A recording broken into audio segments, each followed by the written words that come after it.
এজন্য বিশ্বনবী বলতেন আসাদুহুম ফি আমরিল্লাহি ওমর, আমার দিনের ব্যাপারে সবচেয়ে কঠোর ওমর।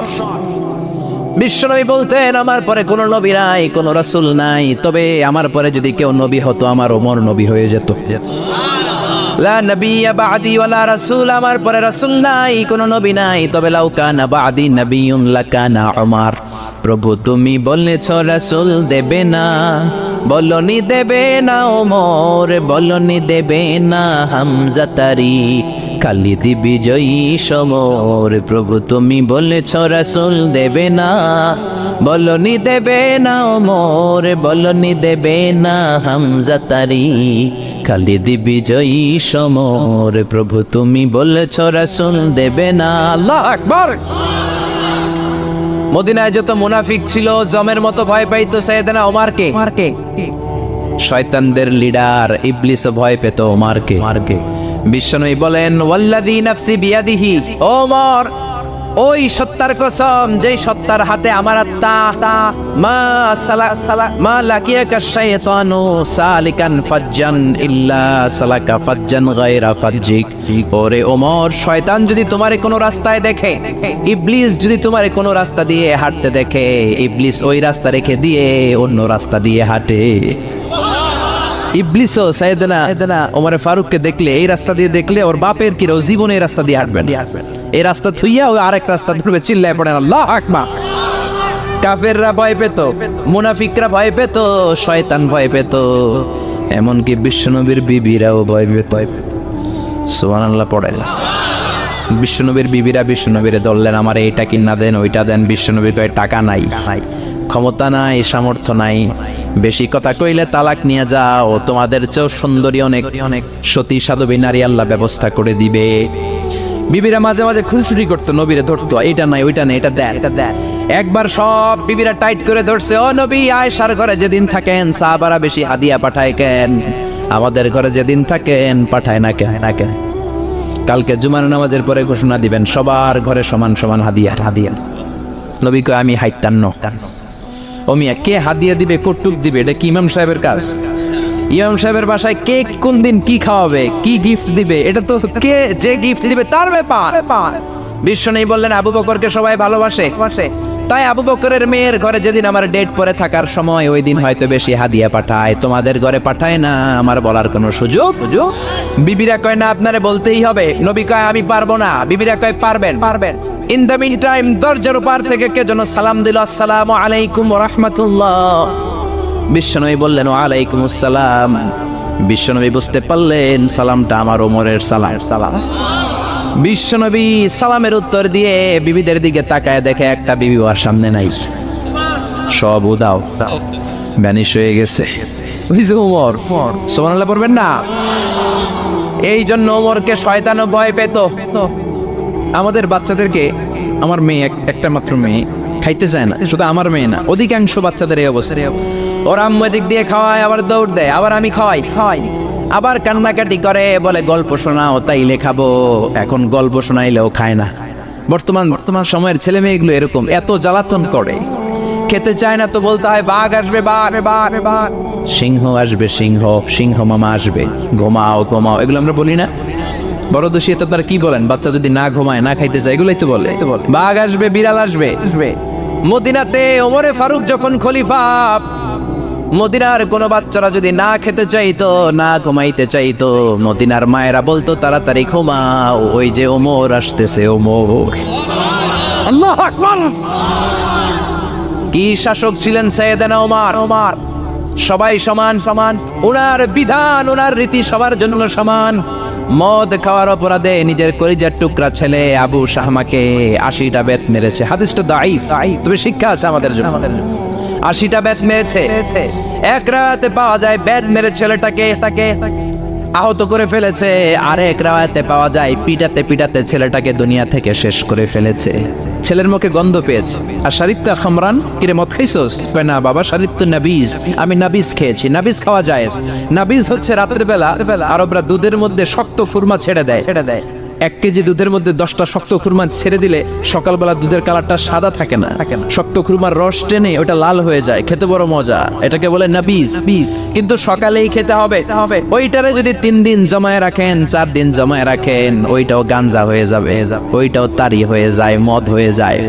সাইয়েদনা ওমরের ছেলে এই কাজ করেছেন, একটু তারির স্বাদ নেয়ার জন্য 4 দিন রেখে দিয়েছে। সাইয়েদনা ওমর বললেন, কি খাইছস? কয় মদ খাই নাই। নাবিজ খাইছস? এদিকে আয়। ইফতাহ ফামাক, মুখ খোল। করার পরে মুখের সামনে নাক নিয়ে গন্ধ দেখে মদের গন্ধ, কলারটা ধরে মসজিদে নববীতে নিয়েছেন। ইন দা মিন টাইম মসজিদে নববীতে জোহরের নামাজ হয়। নিজের ছেলেকে মসজিদে নববীর উস্তানা বলে, উস্তানা তু মসজিদে নববী, মসজিদে নববীর পিলারে বেঁধেছেন। যেহেতু উনি খলিফা, মসজিদে নববীর ইমাম, জোহরের নামাজের ইমামতি করলেন। সালাম ফিরালেন, আসসালামু আলাইকুম ওয়া রাহমাতুল্লাহ, আসসালামু আলাইকুম ওয়া রাহমাতুল্লাহ। সালামের পর বললেন, মাকানাকুম ইনদানা হাদ, সুন্নতের পর বসে যাবেন, আমাদের একটা হদ আছে। আল্লাহর দেয়া যে বিধান, বিচার, এটাকে আরবিতে বলে হাদ, প্লুরাল হচ্ছে হুদুদ। আমাদের হুদুদ আছে, মানে গুরুদণ্ড আছে, বসবেন। হাজার হাজার মানুষ সবাই ওযু করে যখন ঢুকতেছিল, দেখে আবু শামা পিলারে বাঁধা। সবাই তো আশ্চর্য, কি আজীব তামাশা, প্রেসিডেন্টের পোলা বাঁধা। নামাজের পরে বাইরে আসার পরে হাজার হাজার মানুষ তাকিয়ে আছে। কানাঘুষা শুরু হয়ে যায়। সবাই বলে, কি হয়েছে? ওমর কয়, আমার টানাটানি করা যাবে না। এই যে থামেন, এখন টানলে কি হবে আমি জানি, খুব বিশৃঙ্খলা হবে। দাঁড়ায় শোনেন, দাঁড়ায় শুনলে ডবল সওয়াব। আমি চলে গেলে এরপর আপনারা টানাটানি করে ঢুকেন। কথা শুনতেছেন তো? মনোযোগ আছে? লোকদের মধ্যে কানাঘুষা। প্রেসিডেন্টের ছেলে, কেউ কয় ওমর মনে হয় মারবে না, যেহেতু নিজের ছেলে তো একটু ধমকি দিয়ে ছেড়ে দিয়ে। কেউ বলে না, ওমর তো এত সহজ মানুষ না, মদের বিচার তো 80টা বেদ, মনে হয় 40টা মারবে। কেউ কয় না, 80টাই মারবে। ওমর চেয়ারে বসে জল্লাদরে ডাকলেন, বললেন, ইবদা বিসমিল্লাহ, নে চাবুক শুরু কর। বাইতুল মাল থেকে শক্ত সাইজের একটা চাবুক আনবি। জল্লাদ চাবুক এনে দাঁড়ালেন। ওমর বললেন, ইবদা বিসমিল্লাহ, শুরু কর। জল্লাদ মারতে শুরু করেছে। ওয়াহিদ, ইতনাইন, তালাতা, 3টা মারার পরে এক থাপ্পড় মেরে জল্লাদকে 3 হাত দূরে ফেলে দিলেন। ধমক দিয়ে বললেন, তুই চাবুক মারস নাকি চাকরি বাঁচাস? আসলে জল্লাদ কিন্তু আসতে পারে নাই, দেহের যত জোর ছিল জোর দিয়ে মেরেছে, কিন্তু ওমরের পছন্দ হয় নাই। ওমর বলে, ইনদাকা তালাতা ইনদি ওয়াহিদ, তোর হিসাবে চাবুক মারা হয়েছে 3টা, আমি ওমরের হিসাবে মাইর হয়েছে একটা। চাবুক আমার হাতে দে, আমি 2 নাম্বার থেকে শুরু করি। ওমরে ফারুক 2 নাম্বার শুরু করলেন। 2, 3, এক একটা চাবুক মারে, ছুপ করে চামড়া ছিলে, রক্তগুলো মসজিদে নববীর বারান্দার পিলারের মধ্যে লাগে। ওমরের চেয়ে শক্তিশালী দ্বিতীয় কোনো পুরুষ মদিনার জামিনে ছিল নাকি? ওমরের হাতের মাইর। ছেলেটা চিৎকার দিয়ে বলে, বাবা, ও আব্বা, আর মদ খাবো না, ছেড়ে দেন, আর খাবো না। মদ তো আমি খাই নাই, আমি খেয়েছি নাবিজ। 3-4 দিন রাখার কারণে একটু মাতলামি হয়েছে আমার। আব্বা, এবারের জন্য ছেড়ে দেন, আর খাবো না। ওমরের কঠোর হৃদয়ে কোনো দয়া মায়া আসে না, মারতে লাগলেন। এবার আবু শাহামার মা, ওমরের বউ, পায়ের মধ্যে ওমরের পায়ে পড়ে ডেকে বলে, ওমর, আমার কলিজার টুকরা ছেলেটারে মারিস না। 30টা বাড়ি মারা হয়েছে, আর বাকি 50টা বাড়ির জন্য এক একটা চাবুকের বিনিময়ে আমি এক একটা উট আল্লাহর রাস্তায় সদকা করব রে ওমর। সাইয়েদনা ওমর বলে, এর নিয়ে যাও। আবু শাহামার মা উট দিয়ে আল্লাহর জাইন চাবুকের বাড়ি থেকে একটা বাড়িও কমানো যাবে না, 80টা বাড়ি দেয়া পর্যন্ত পৃথিবীর কোন শক্তি আবু শাহামারে আমার হাত থেকে ছুটাতে পারবে না। আবু শাহামার মা কাঁদতে লাগলো। ওমরের মনে দয়া মায়া হয় না। 40টা বাড়ি মারার পরে ছেলে বেহুশ। 50টা মারার পরে আবু শাহামা দুনিয়া থেকে শেষ। সবাই নিস্তব্ধ নীরবতা, পিন ড্রপ সাইলেন্স, পিনপতন নীরবতা। রাগে তখনও গড়গড় করছে ওমা। সাইয়েদনা ওমর বললেন, গোসল দে, জানাজা দে, কবর দে। কবর দেওয়ার পরে ওই কবরের উপর 51 নাম্বার থেকে মারা শুরু করলেন। 52, 53, 60টা, 70টা, 80টা চাবুকের বাড়ি কবরের মধ্যে। বিশাল বিশাল বড় বড় বাড়ি মেরে আঘাত করে আল্লাহরে ডেকে বললেন, আল্লাহ, আমার ছেলে হওয়ার কারণে, প্রেসিডেন্টের ছেলে হওয়ার কারণে আমি পার্সিয়ালিটি করি নাই, একটা চাবুকের বাড়িও কম দেই নাই। কিয়ামতের দিন তুমি আমার জালিমদের কাতারে দাঁড় করাতে পারবা না। আল্লাহু আকবার। ওই ওমরের শাসন যদি দেশে থাকতো, দেশটারে মদিনা বানাইতো কে? এখন রিকশাওয়ালার পোলার জন্য এক নিয়ম, প্রধানমন্ত্রীর পোলার জন্য আরেক নিয়ম, কুলিওয়ালা ঠেলাওয়ালার জন্য এক নিয়ম, প্রেসিডেন্টের মেয়ের জন্য আরেক নিয়ম। জোরে বলেন ঠিক কিনা? সবার জন্য যদি এক নিয়ম হতো, চুরি করলে যদি হাত কাটা হতো, জিনা করলে যদি পাথর মেরে গর্দানটা উড়িয়ে দেয়া যেত, বাংলার জমিনে আর কোনো চোর আর জিনাখোর পাওয়া যেত না। চুরি করলে হাত কাটো কার আইন? তবে এটা কলা চোর, মুরগি চোর, ডাব চোর, আম চোর না। যেই চোরগুলো একটা কলমের সিগনেচারের খোঁচায় দেশের 1000 কোটি টাকা মেরে দেয়, ওই চোরদের হাত আগে কাটতে হবে। যেরকম ঠিক কিনা? এক কলমের খোঁচায় শেয়ার বাজার খাইয়া ফেলায়, হলমার্ক খাইয়া ফেলায়, দেশের টাকা সুইজারল্যান্ডে পাঠায়, ওই চোরগুলার হাত। জোরে বলেন ঠিক কিনা? আল্লাহর দিন বাস্তবায়নে সবচেয়ে কঠোর সাহাবী ছিলেন ওমর। আবু বকর ছিলেন নরম, ওমরের মেজাজকে গরম বানাইছে কে? এই জন্য ইসলামের মধ্যে যেমনি সহনশীলতা আছে, আবার ইসলামের মধ্যে বিদ্রোহ আছে না নাই? ওই রকম একটা ওমরের দরকার, আমাদের বেশি চাই না। জোরে বলেন ঠিক কিনা?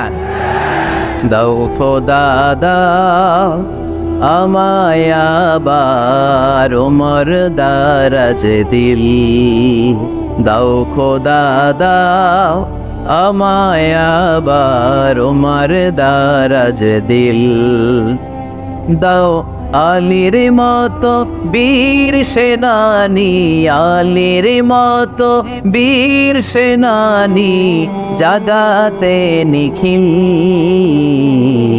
দাও খোদা দাও আমায় আবার ওমর দারাজ দিল। সুবহানাল্লাহ পড়েন। একটা ওমর লাগবে, চিল্লায় বলেন কয়টা? ওই ওমরের অপেক্ষায় বাংলাদেশ সহ গোটা মুসলিম উম্মাহ, ঠিক কি না? একটা ওমরে যথেষ্ট। আমাদের সেন্ট্রাল লিডারশিপ নাই তো, আমাদেরকে এদিকে লাথি মারলে আমরা ওইদিকে যাই, ওদিক থেকে গোতা মারলে আমরা এদিকে যাই। আমাদের রিপ্রেজেন্টেটিভ, আমাদের প্রতিনিধিত্ব করার মতো কোনো কেন্দ্রীয় লিডারশিপ নেতৃবৃন্দ গোটা বিশ্বে নাই, ঠিক কি না? আমরা সেই ওমরে ফারুকের অপেক্ষায়, আমরা সেই ইমাম আল মাহদির অপেক্ষায়। এই ওমরে ফারুক আমাদের মডেল, ঠিক কি না? থার্ড ইন পজিশন এই পুরা উম্মতের মধ্যে ওনার পজিশন নাম্বার 3। 1 নম্বর পজিশন বিশ্বনবীর, কার? 2 নম্বর পজিশন কার? আবু বকর। 3 নম্বর পজিশন কার?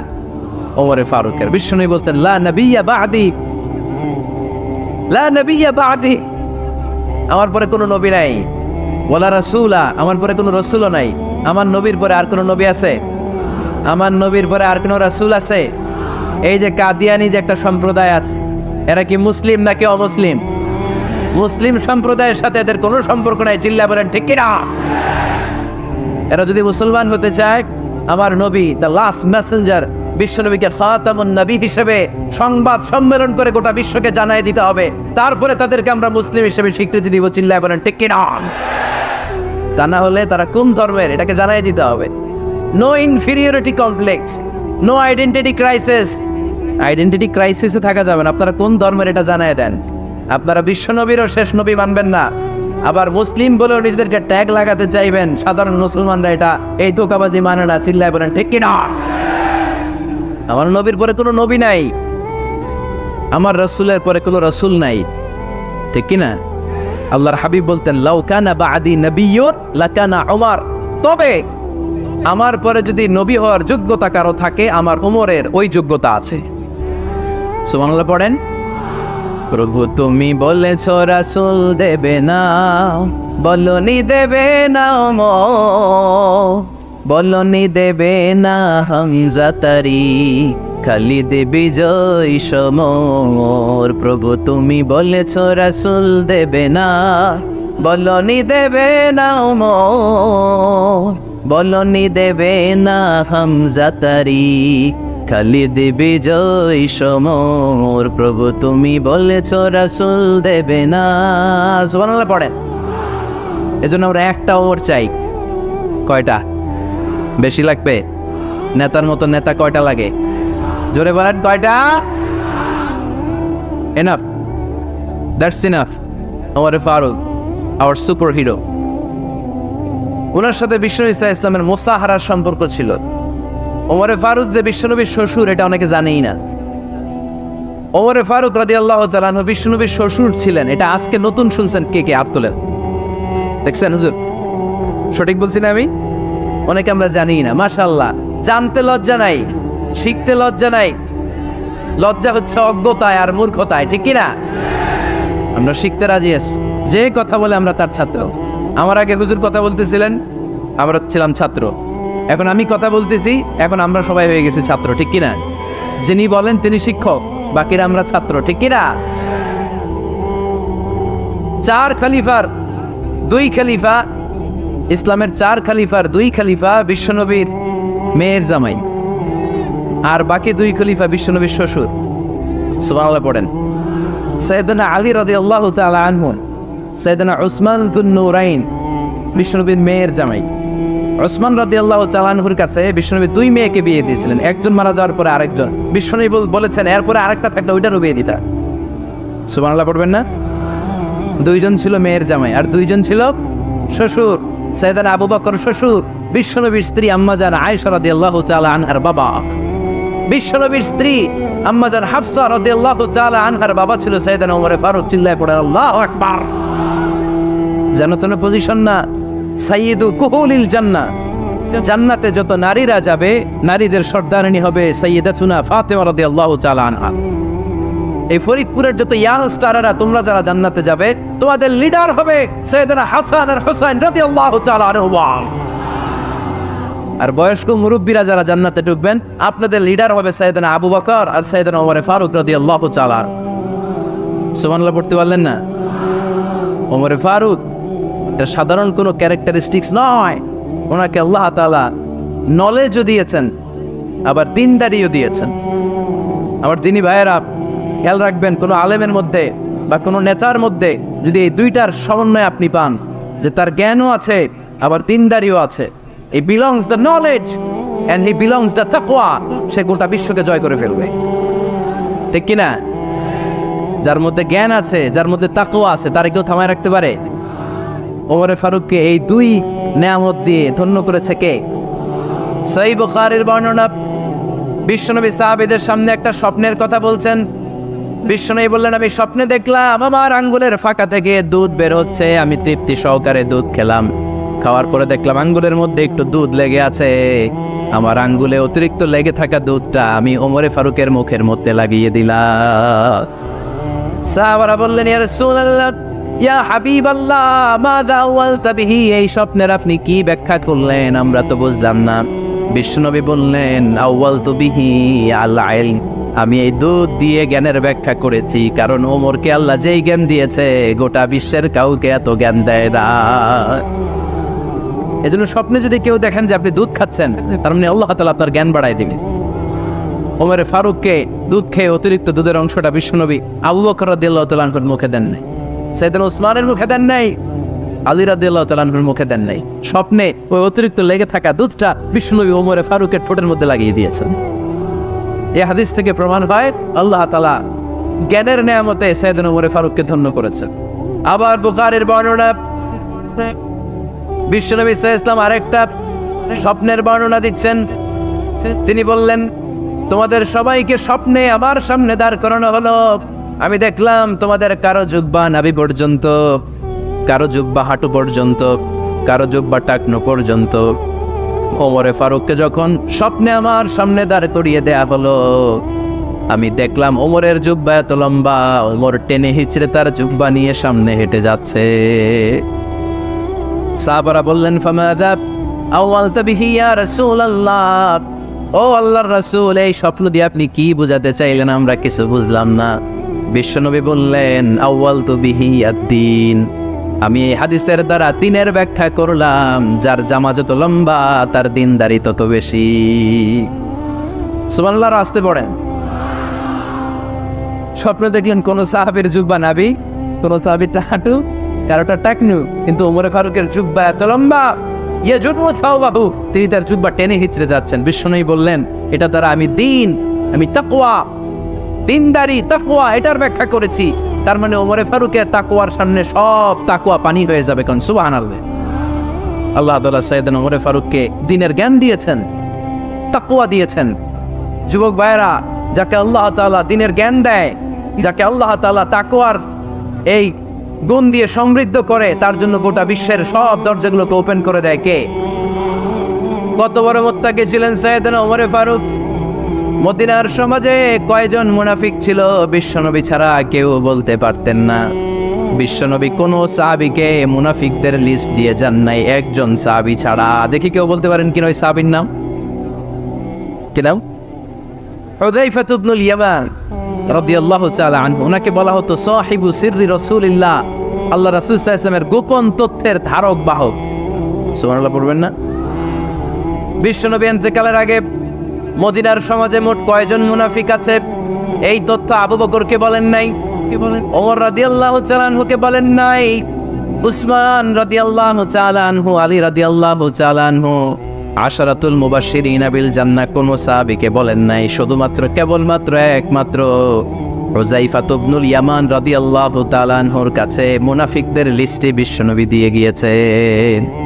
সুবহানাল্লাহ পড়েন। মদিনায় কারা কারা মুনাফিক কেউ জানতো না হুযায়ফা ছাড়া। কে ছাড়া? নামটা আজকে মুখস্থ করেন, যাতে অন্য কোনো ওয়াজে কেউ জিজ্ঞেস করলে বলতে পারেন। মুনাফিকদের লিস্ট যে সাহাবীর কাছে বিশ্বনবী দিয়ে গিয়েছিলেন, সাহাবীর নাম কি? নাম? নামটা কেমন লাগে? ভাল লাগে? অনেকে আমারে জিজ্ঞেস করে, হুজুর আমার ছেলে হবে আগামী মাসে, একটা নাম দেন। নাম দিয়ে দিলাম হুযায়ফা। যাদের হবে ছেলে, এলাকায় যাদের নেক্সট কয়েক মাসে ছেলে হবে, খালি হুযায়ফা চলবে। কি চলবে? ভাল লাগে? নামটা ভাল লাগে? রাইখেন, অনেক সুন্দর না। উনি জানতেন মুনাফিক কারা। দেখেন ওমরে ফারুকের তাকওয়ার লেভেলটা কত হাই হাই। ওমরে ফারুক একদিন হুযায়ফা রাদিয়াল্লাহু তাআলা আনহুর কাছে গেলেন, যে বললেন, হুযায়ফা, বিশ্বনবী ইন্তেকালের আগে মুনাফিকদের নামের লিস্টটা কারো কাছে দেয় নাই, আমার জানা নাই, সাইয়েদনা আবু বকরের জানা নাই, কোন সাহাবীর জানা নাই তুমি ছাড়া। আমি তোমার কাছে জানতে চাই, আমি ওমরের নামটা ওই মুনাফিকদের খাতায় আছে কিনা আমার একটু বলো। আমার ওমরের নামটা ওই মুনাফিকদের লিস্টিতে একটু আছে কিনা, নামটা একটু বলো। যদি থাকে আমি ভালো হয়ে যাব। আমি নেফাকে দূর করে পাক্কা মুমিন হতে চাই। আমার নাম যদি মুনাফিকের লিস্টে থাকে আমি তো শেষ। হুযায়ফা চোখের পানি ছেড়ে দিয়ে বলে, আমিরুল মুমিনিন, কেমন প্রশ্ন করলেন আপনি? আপনি বিশ্বনবীর শ্বশুর, এই উম্মতে আপনার পজিশন 3 নাম্বার। আপনারে মুনাফিকরা ভয় পায়, শয়তান আপনারে ভয় পায়।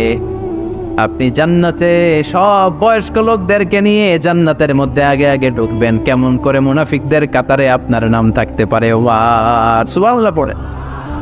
কি বিনয়ী, কি তাকওয়া। হুযায়ফাকে যে ধরতেন, হুযায়ফা একটু বলো না আমার নামটা মুনাফিকদের লিস্টিতে আছে কিনা। ওমরে ফারুকের যদি এই টেনশন থাকে যে আমি মুনাফিক হয়ে গেলাম কিনা, আমাদের এই টেনশন থাকার দরকার আছে না নাই? হ্যাঁ, যেন সব সময় আল্লাহর কাছে দোয়া করতে হবে, আল্লাহ তুমি নেফাকি থেকে আমাদেরকে বাঁচাও। আরো জোরে পড়েন আমিন। ওমরে ফারুক রাদিয়াল্লাহু তাআলা আনহু আমাদের সুপার হিরো, আমাদের সবাই বলেন আমাদের। উনি কত বড় সুপার হিরো শুনেন। উনি জুমার খুতবা দিচ্ছেন। কি দিচ্ছেন? মসজিদে নববীতে। খুতবার মাঝখানে হঠাৎ বললেন, ইয়া সারিয়াতুল জাবাল, ইয়া সারিয়াত ইবনে জানিমিল জাবাল। এই কথা বলেই আবার খুতবা দিতে শুরু করলেন। ওনার এই ইয়া সারিয়াত ইবনে জানিমিল জাবালের সাথে আগের কথারও কোনো মিল নাই, পরের কথারও কোনো মিল নাই। জুমার নামাজের পর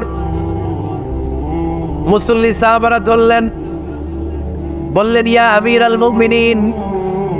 খুতবার মাঝখানে হঠাৎ করে ইয়া সারিয়াত ইবনে জানিমিল জাবাল বলে আপনি চিৎকার করলেন কেন? আপনার এই বাক্যের সাথে আপনার খুতবার আগের বাক্যের কোনো মিল নাই, আপনার খুতবার পরের বাক্যেরও কোনো মিল নাই। এই কথা আপনি কারে বললেন? কারে উদ্দেশ্য করে বললেন? এই কথার তাৎপর্য কি আমাদেরকে বুঝিয়ে বলেন। ওমরে ফারুক বললেন, আমি যখন খুতবা দিচ্ছি আমি দেখতে পেলাম ওই যে কয়েক মাস আগে আমি আমার মুসলিম সেনাবাহিনী পারস্যে আক্রমণের জন্য পাঠিয়েছি, বর্তমান ইরানের ওই বিশাল এলাকাতে পারস্যে আমি আমার ব্যাটালিয়ন পাঠিয়েছি। আমি হঠাৎ করে দেখতে পেলাম আমার মুসলিম বাহিনীর সেনাপতি যুদ্ধের এক পর্যায়ে তার ডানে আছে উপত্যকা, বায়ে আছে পাহাড়। সে পাহাড়ি রাস্তা ছেড়ে দিয়ে উপত্যকার দিকে যেতে শুরু করেছে। আমি দেখতে পেলাম আবার মুসলিম বাহিনী যদি উপত্যকার দিকে ছুটে বেড়ায়, কাফির মুশরিকরা আমার মুসলিম বাহিনীকে কচুকাটা করে ফেলবে। তাই আমি এখান থেকে তাদেরকে কমান্ড দিয়ে বলেছি, ইয়া সারিয়াতাল জাবাল, উপত্যকার দিকে নয় পাহাড়ের দিকে যাও, তাহলেই তোমাদের বিজয় নিশ্চিত হয়ে যাবে। উপত্যকার দিকে যেও না, ইলাল জাবাল, ইলা সারিয়াতিল জাবাল, পাহাড়ের দিকে ছোট। সাহাবারা অবাক, ঘটনা কি? উনি বসে আছেন মদিনায় মসজিদে নববীর মিম্বারে দাঁড়িয়ে, উনি যদি ইয়া সারিয়াতাল জাবাল বলে, এটা কি ইরানে যাবে নাকি? ও মিয়া, তখনকার সময়ে বর্তমানের মতো মোবাইল ছিল নাকি? ইন্টারনেট ছিল নাকি? কিছু ছিল?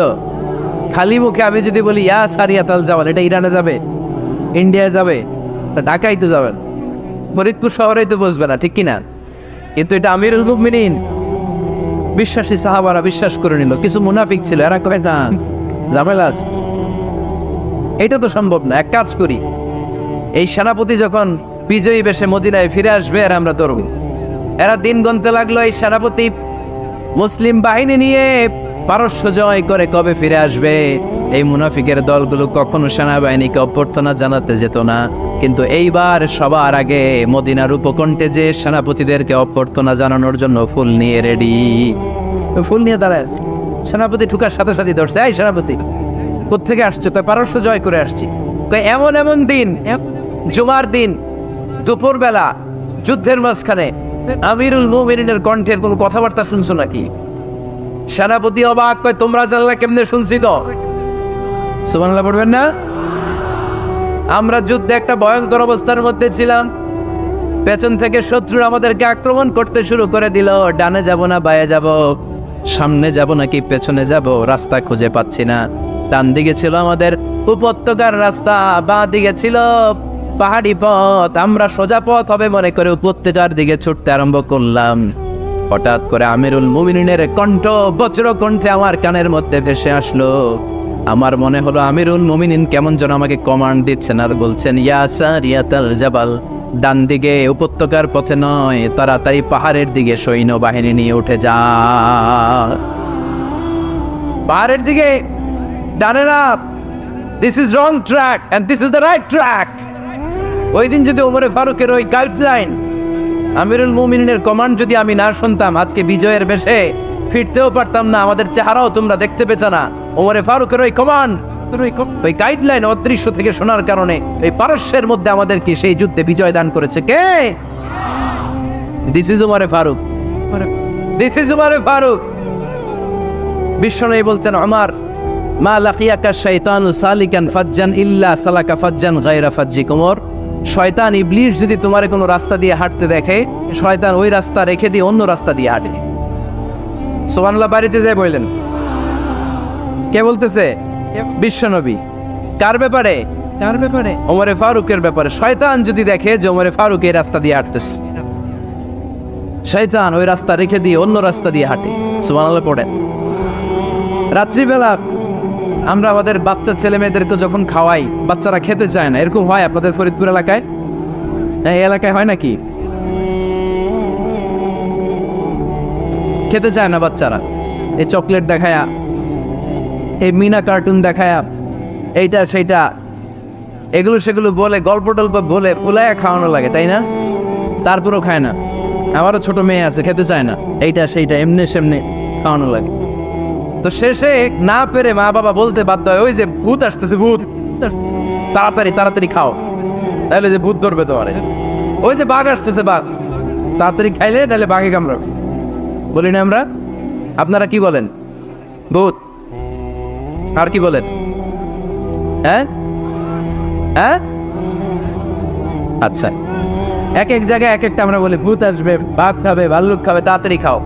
মদিনাতে যখন ওমরে ফারুক আমিরুল মুমিনিন, মদিনার মায়েরাও বাচ্চাদেরকে খাওয়াতে পারতো না, ছোট্ট মেয়েদেরকে খাওয়াতে পারতো না, খাওয়া নিয়ে যন্ত্রণা করতো। বাচ্চারা যখন মদিনায় খেতে চাইতো না রাত্রিবেলায়, মদিনার মায়েরা বলতো, তাড়াতাড়ি খাও, হা হুয়া ইয়াতি উমর, হা হুয়া ইয়াতি উমর, তাড়াতাড়ি খা, নাইলে ওই যে ওমর আসতেছে, Omar. This is our super hero. সাইয়েদনা ওমর ফারুক রাদিয়াল্লাহু তাআলা শুধু শয়তানি ভয় পেত না, মুনাফিকরাও ভয় পেত, জমের মতো ভয়। শুধু তাই না, আমাদের আম্মাজান বিষ্ণু ইসা ইসলামের স্ত্রীরাও ওমর ফারুককে ভয় পেতেন।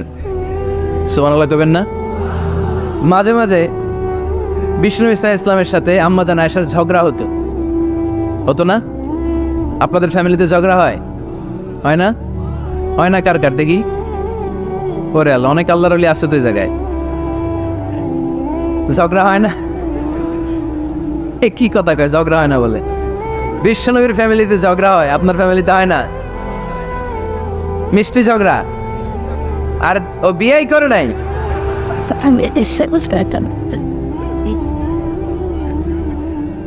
ঝগড়া তো হবেই, দাম্পত্য জীবনের মজাটাই তো এখানে। কখনো ঝগড়া, কখনো আনন্দ, একটু বৃষ্টি, একটু রোদ, একটু হাসি, একটু কান্না, ভালো লাগা ভালোবাসা শেয়ার করে নেয়া, মিলেমিশে একাকার হয়ে যাও, ঠিক কিনা? তো আল্লাহর হাবিব সাল্লাল্লাহু আলাইহি ওয়াসাল্লামের সাথে আম্মাজান আয়েশার ঝগড়া হতো। তো একদিন ঝগড়া হয়ে দুইজন রেগে আছে। খবরদার দুইজন রেগে থাকবেন না, আবার একজন রাখলে আরেকজন থেমে যাবেন, কারণ এই ছোট্ট ঝগড়া থেকে এটা অনেক সময় বিচ্ছেদের দিকে গড়ায়। আমার প্রিয় ফরিদপুরবাসী, ভাবি রেগে গেলে আপনি রাইগেন না, ওই দিন আপনি একটু ঠান্ডা থাকেন। আবার আপনি রেগে গেলে, আমার মাইকের আওয়াজ যদি ভাবিরা শুনেন, আপনারা রেগে যায় না, একটু ঠান্ডা থাকবে। দুইজনে রেগে গেলে তো তৃতীয় বিশ্বযুদ্ধ শুরু, তাই না? একজন রেগে গেলে আরেকজন ঠান্ডা, কারণ এই সামান্য ঝগড়া থেকে ইগোর কারণে এটা বিচ্ছেদ আর ডিভোর্স পর্যন্ত গড়ায়। আর শয়তান এখানে উস্কানি দেয়, কারণ ইমানদারদের ফ্যামিলি ভাঙতে পারলে শয়তান সবচেয়ে বড় খুশি হয়। আর ইমানদারদের ফ্যামিলি টিকে থাকলে খুশি হয়ে যায় কে? আম্মাজান আয়েশা রাদিয়াল্লাহু তাআলা আনহার সাথে বিষ্ণু ইসা ইসলামের ঝগড়া হতো মাঝে মাঝে। একবার ঝগড়া হলো, বিষ্ণু ইসা ইসলামও রাগ, আম্মাজান আয়েশাও রাগ। বিষ্ণুই বললেন, আয়েশা, ঝগড়া করে আর কতক্ষণ থাকবো, আসো মিটমাট করি। আয়েশা রাদিয়াল্লাহু বললেন, ঠিক আছে মিটমাট করবো। তো বিষ্ণু ইসা ইসলাম বললেন, মিটমাটের জন্য কারে ডাকবো? ওমর রে ডাকি। কয় না, ওমর রে না, ওমর গালিজ, ওমর অনেক রাগে, আমার ডর লাগে। কয় তাহলে তোমার আব্বারে ডাকি। কয় ডাকেন। কি খুশি, মেয়েদের মধ্যে অভ্যাসটা আছে না নাই? তাহলে তোমার আব্বারে ডাকেন। ডেকে নিয়ে আসা হলো। আবু বকর রাদিয়াল্লাহু তাআলা আনহু দাঁড়ালেন, আম্মাজান আয়েশা দাঁড়ালেন, বিশ্বনবীও দাঁড়ালেন। বিশ্বনবী বললেন, আয়েশা, তোমার আব্বা আসছে, এবার ঘটনা খুলে বলার পালা। তুমি বলবা নাকি আমি বলবো? আম্মাজান আয়েশা বললেন, আপনি বলেন, তবে ওয়ালা তাকুল ইল্লা হাক্কান, যেটা ঘটছে ওইটাই বললেন, মিথ্যা কথা কইেন না। আবু বকর রাদিয়াল্লাহু তাআলা রেগে মেগে আগুন। কি এই কথা তুমি কেমন করে বলো? বিশ্বনবীকে মিথ্যা কথা কখনো বলবে? রেগে মেগে দিলেন মেয়ের গালে এক চড়। বানিয়ে বলতেছি না, মুসনাদ আহমদ ইবনে হাম্বলের হাদিস। বাবার হাতের থাপ্পড়কে আম্মাজান আয়েশা উল্টে বললেন। সাইয়েদনা আবু বকর রাগে গড়গড় করছেন, আবার মারার জন্য তেড়ে গেলেন।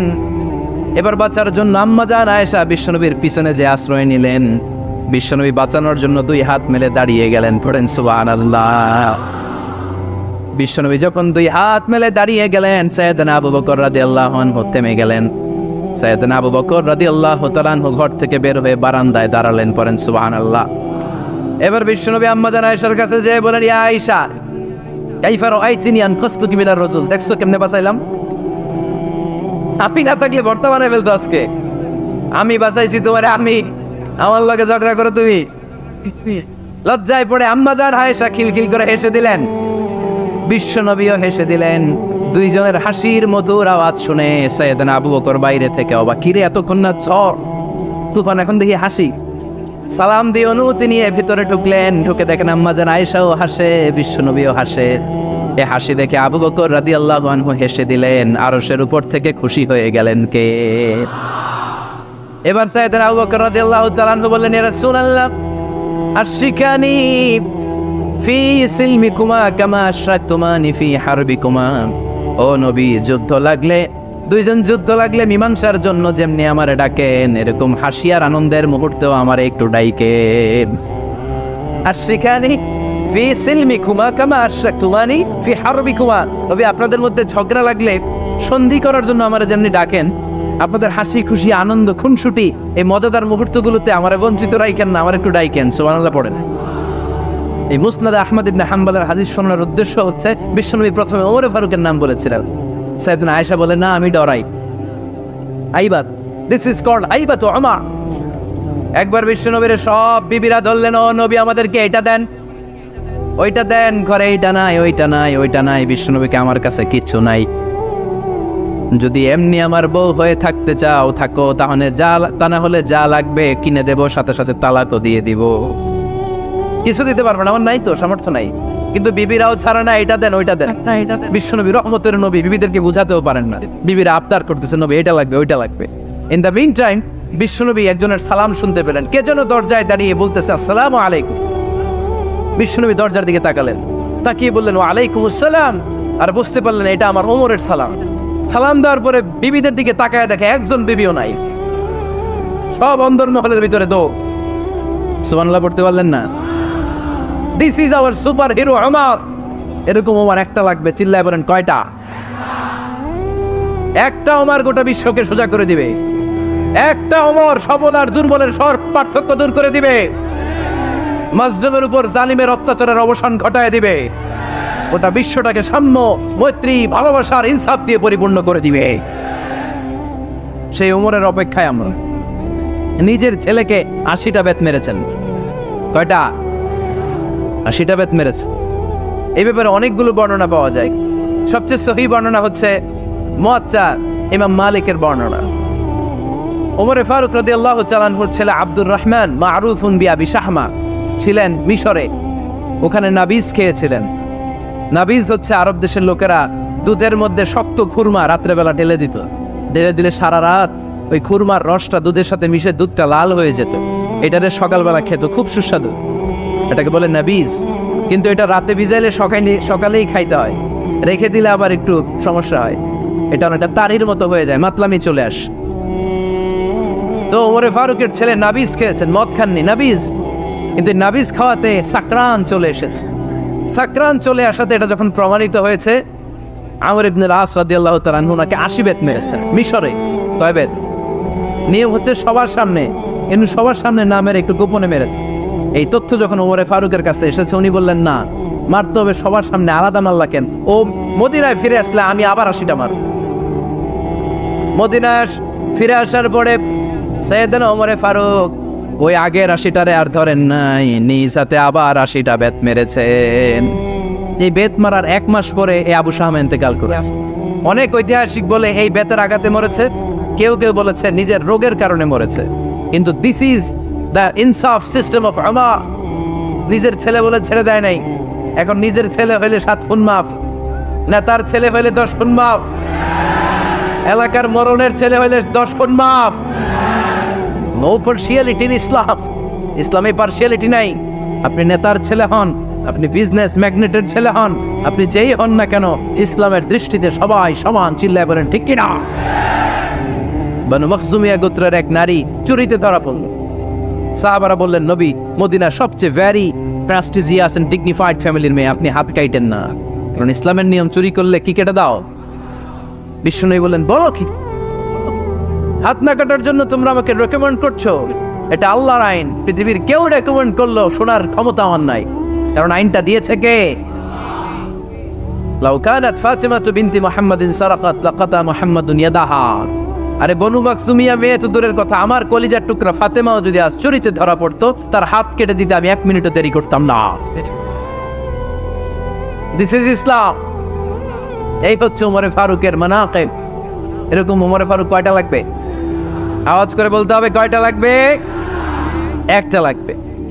এই সাইয়েদনা ওমরে ফারুক মদিনার প্রথম চিফ জাস্টিস ছিলেন। সর্বপ্রথম ওনার পরামর্শে সাইয়েদনা আবু বকর রাদিয়াল্লাহু তাআলা আনহু কোরআনকে সংকলন করেছেন। আমরা এই যে কোরআন পড়ি 30 পারা, এমদাদিয়া লাইব্রেরির 114টা সূরা, কত সুন্দর সন্নিবেশ করা হয়েছে, এখানে সাজানো হয়েছে। আল্লাহর হাবিব সাল্লাল্লাহু আলাইহি ওয়াসাল্লামের সময় কি এরকম কোরআন ছিল নাকি? ছিল? ছিল। খেজুর পাতার মধ্যে, গাছের বাকলের মধ্যে, ওটের বড় হাড্ডির মধ্যে আর পাথরের মধ্যে খোদাই করা কোরআন ছিল। সাইয়েদনা আবু বকরের সময় রাদিয়াল্লাহু তাআলা আনহুর সময় যুদ্ধ হলো, 70 জন হাফেজ সাহাবী ইন্তেকাল করলেন। সাইয়েদনা আবু বকর রাদিয়াল্লাহু তাআলা আনহুকে ডেকে ওমর ফারুক বললেন, ও আবু বকর, এইভাবে হাফেজে কোরআন সাহাবীরা যদি দুনিয়া থেকে বিদায় হয়ে যায়, আল্লাহর কোরআনও তো বিদায় হয়ে যাবে। আমার পরামর্শ হলো আপনি সব বয়োজ্যেষ্ঠ সাহাবীদেরকে একসাথে করে কোরআনের সব কাগজগুলোকে একসাথে করে একটা নির্ধারিত কপির মধ্যে কোরআনকে সংকলন করে ফেলেন। সাইয়েদনা আবু বকর বললেন, যেটা আমার নবী করে না, এটা আমি কেমনে করি? কিন্তু ওমর ফারুক নাচরবান্দা বলে না, এটা করলে কোনো খারাপ হবে না, ভালোই হবে। মুসলিম উম্মার জন্য এক জায়গায় কোরআন সন্নিবেশিত থাকবে, আপনি করেন। সাইয়েদনা আবু বকর রাজি হয় না, ওমর ফারুকও ছাড়ে না। ওমর ফারুক বলতে বলতে এমন ভাবে সাইয়েদনা আবু বকর রাদিয়াল্লাহু তাআলা আনহুকে ধরলেন। সব শেষে সাইয়েদনা আবু বকর ওমর ফারুকের কথায় কোরআন সংকলনে রাজি হয়ে গেলেন। পড়েন সুবহানাল্লাহ। উনি বললেন, ওমর যখন আমাকে বারবার বুঝাতে লাগলো, আল্লাহ তাআলা আমার হৃদয়টা ওমরের কথা শোনার জন্য খুলে দিলেন। আল্লাহ তাআলা কেমন যেন আমাকে ইলহাম করলেন, আবু বকর করো, এই কাজের মধ্য দিয়ে আমি আমার কোরআনকে গোটা বিশ্বে জীবিত রেখে দেব। This is Umar. এই যে আমরা হিজরি সনের যে আমরা গণনা করি, এই হিজরি সনের প্রবর্তক হচ্ছে সাইয়েদনা ওমর ফারুক। সুবহানাল্লাহ। নাই আপনাদের মনোযোগ আছে না গেছে? কই ঘুমায় গেলেন মনে হয়? তাকবীর দেন তো একজন আওয়াজ করে।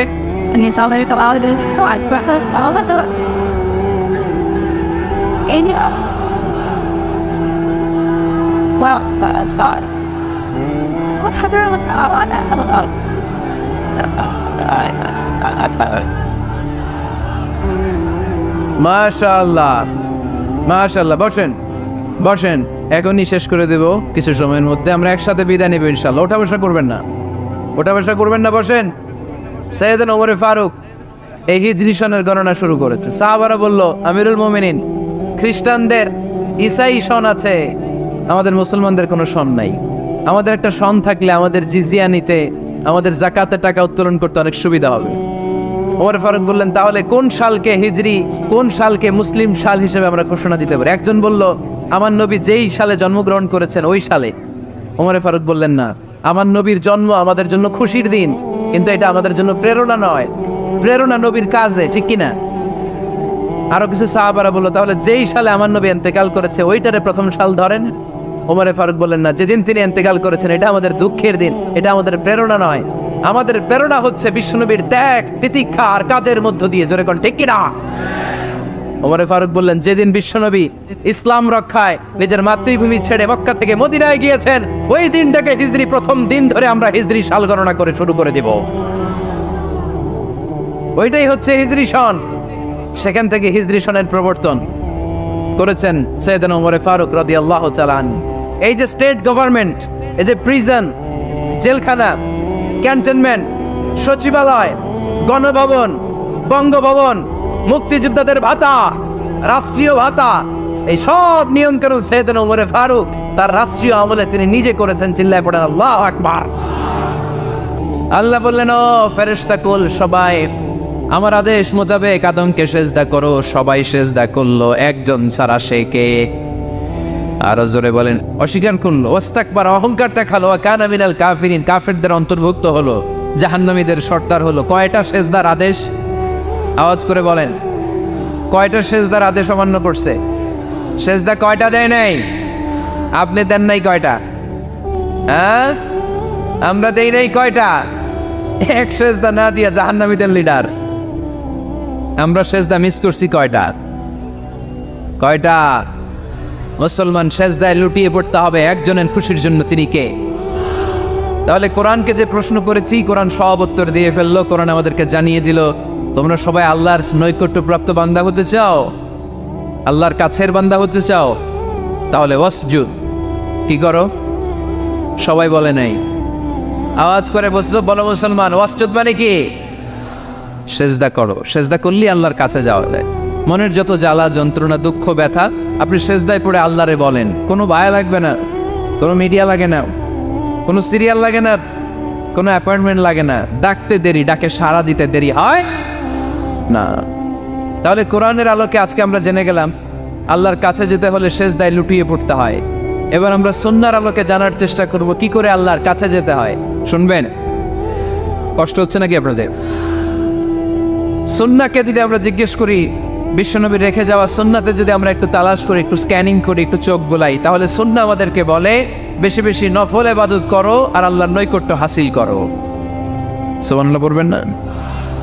কোরআন বলেছে সেজদায় লুটিয়ে পড়ো। যা যা বললাম আমি ওঠার আগে জিজ্ঞেস করে আবার শুনে যাবে, কারণ আমি মনে করি এটা ক্লাস। এটা কি ক্লাসে পড়া দেওয়া নেওয়া আছে না নাই? এতক্ষণ পড়ানোর পরে জিজ্ঞেস করার দরকার আছে না নাই?